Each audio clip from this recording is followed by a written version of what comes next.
There's a king and he had a very wise vizier. He had a right-hand man that he trusted and took with him everywhere. And this vizier, this khadim of his, was a great believer in Allah subhanahu wa ta'ala, in tawakkul upon Allah. So every time he and the king spoke, he would always say, Insha'Allah, the vizier. Whenever the king made a proposal, whenever the king suggested something, the vizier would say, Insha'Allah. And whatever Allah does, there's khair. Whatever Allah does, there's good in it. So this person always accompanied the king wherever they went. And on one day on their travels, the king happened to prick his finger. And actually he cut it quite bad.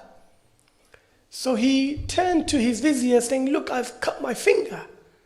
And the vizier said, whatever Allah does, there's khair, there's good in it.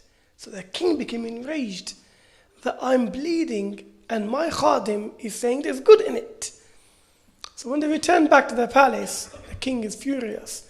He asked for the vizier to be jailed up, to be locked up, put him in jail. And then life continued for the king. And a few days later, he went on a travel. And whilst hunting, he came to a people that didn't recognize him, from a different religion, and they kidnapped him. So they decided to kill him, to sacrifice him. So when they made the ritual to sacrifice him, they saw his finger, it's damaged. So they said, he's not good enough for sacrifice. We can't sacrifice him, let him go. So the king got away with it because of the cut of the finger. So he came back reflecting that I would have been dead today had it not been for some wisdom of Allah subhanahu wa ta'ala in why I cut my finger a short while ago. So he came back and the first thing he asked for was for the vizier to come. He brought him out and he said, shall I tell you what happened to me today? I went out and I met the people and they kidnapped me. And they were going to sacrifice me as a ritual. And as they were about to do so, they saw my damaged finger. And they said, he's not perfect enough. He's not complete. Let him go. So you are right. There is wisdom in what Allah does. And there's khair in it. Whatever Allah does, there's good. So the vizier, very pleased, very happy, said, Alhamdulillah, whatever Allah does, there's good. But the king goes, there's something I've not understood.